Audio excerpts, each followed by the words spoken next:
यवतमाळच्या खड्डेमय रस्त्यांविरोधात यवतमाळचा राजा परिवार आक्रमक, प्रशासनाचा निषेध करत मतदान बहिष्काराचा इशारा। यवतमाळ शहरातील खराब रस्त्यांमुळे निर्माण झालेल्या समस्येवर प्रशासनाकडून कोणतीही ठोस कार्यवाही होत नसल्याने यवतमाळचा राजा परिवार या सामाजिक संस्थेने आज एक अनोखे आंदोलन केले। येत्या ऑगस्ट 27 रोजी गणपतीची स्थापना होत असतानाच त्यांनी शहरातील प्रमुख रस्त्यांवरील खड्डे स्वतःहून बुजवण्यास सुरुवात केली। यासोबतच त्यांनी प्रशासकीय अनास्थेचा तीव्र निषेध करत यापुढे कोणत्याही प्रकारचा कर न भरण्याचा आणि भविष्यातील निवडणुकांवर बहिष्कार घालण्याचा इशारा दिला आहे। गेल्या 62 वर्षांपासून यवतमाळच्या जनतेसाठी सामाजिक उपक्रमांमध्ये अग्रेसर असणारा यवतमाळचा राजा परिवार कोरोना काळात अन्नदान, रुग्णसेवा, वस्त्रदान, रक्तदान यांसारखी अनेक महत्त्वाची कामे करत आहे। मात्र यवतमाळ शहर खड्ड्यांचे शहर अशी झालेली ओळख आणि स्थानिक प्रशासनाची उदासीनता यामुळे यवतमाळ का राजा परिवार संतप्त झाला आहे। शहरातील खराब रस्त्यांविषयी प्रशासनाच्या निदर्शनास आणूनही कोणतीही दखल घेतली गेली नाही, असे यवतमाळचा राजा परिवाराचे म्हणणे आहे। याच पार्श्वभूमीवर आज त्यांनी पुढाकार घेऊन शहरातील महत्त्वाच्या खड्ड्यांची डागडुजी सुरू केली। हे आंदोलन केवळ खड्डे बुजवण्यासाठी नसून प्रशासनाला एक कडक संदेश देण्यासाठी आहे। जिल्ह्यामध्ये 3 मंत्री असूनही शहराची अवस्था बिकट आहे आणि प्रशासनाकडून मानाच्या गणपतीचाही मान राखला जात नाही, अशी भावना परिवाराच्या सदस्यांनी व्यक्त केली। आपला निषेध नोंदवण्यासाठी यवतमाळचा राजा परिवाराने राज्याचे मुख्यमंत्री, उपमुख्यमंत्री, जिल्हाधिकारी आणि मुख्याधिकारी यांना एक निवेदन सादर केले आहे। या निवेदनात त्यांनी प्रशासनाच्या निष्काळजीपणाचा तीव्र निषेध केला असून जोपर्यंत शहरातील रस्ते सुधारले जात नाहीत तोपर्यंत परिवारातील कोणताही सदस्य कोणत्याही प्रकारचा कर भरणार नाही आणि भविष्यातील मतदानावर बहिष्कार टाकेल, असा स्पष्ट इशारा यवतमाळ का राजा परिवाराचे अध्यक्ष मनोज पसारी यांनी दिला आहे।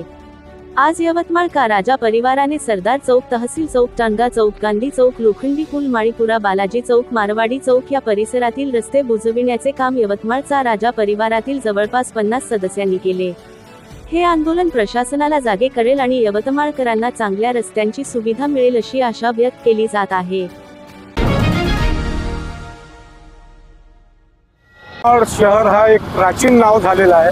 सध्या यवतमाळ शहराचं नाव खड्डे यवतमाळ शहर झालेले आहे। उद्या महाराष्ट्राचे आराध्य देव गणपती यवतमाळच्या राजाची मोठी मिरवणूक यवतमाळच्या मुख्य रस्त्यावरून निघतात। जिथे एवढे मोठमोठाले खड्डे निर्माण झालेले आहे त्या तिथून पायी चालणं मुश्किल असून एवढी मोठी मिरवणूक, विविध प्रांतातून येणारी झाकिया, नृत्य करणारे नाटिका, बाकी कलाकार येत आहे।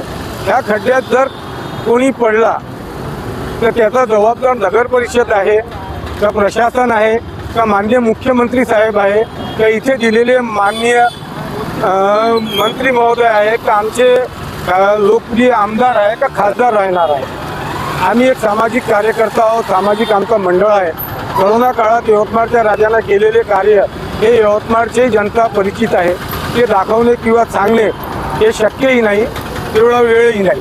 म्हणून आम्ही आज यवतमाळ राजा मंडळाच्या सर्व पदाधिकाऱ्यांनी ही एक मोठी घोषणा करत आहोत की आम्ही येण्याच्या काळात कोणताही कर नगर परिषदेचा किंवा कोणताही टॅक्स महाराष्ट्र गव्हर्नमेंटचा आम्ही भरणार नाही व यानंतर येणाऱ्या कोणत्याही निवडणुकीत आम्ही मतदान सुद्धा करणार नाही। निवडणुकीच्या कोणत्याही प्रक्रियेत आम्ही सहभाग होणार नाही। आज नेमकं काय करणार? आम्ही स्वतः आमच्या स्वखर्चाने आमच्या कार्यकर्त्याने ते सर्व खड्डे आम्ही विझवणार आहे। लाडक्या बहिणीला 1500 रुपये शासन देत आहे। एक लाडकी बहीण पडली तर तिला 75,000 रुपये खर्च येणार आहे। त्याचा खर्च माननीय मुख्यमंत्री साहेब देणार आहेत का? सीओ साहेब आमचे झोपलेले आहे, कलेक्टर साहेब कामात आहे। बातम्यांशी अपडेट राहण्याकरिता आजच आमच्या चॅनलला सबस्क्राइब करा आणि बेल आयकॉनवर क्लिक करा।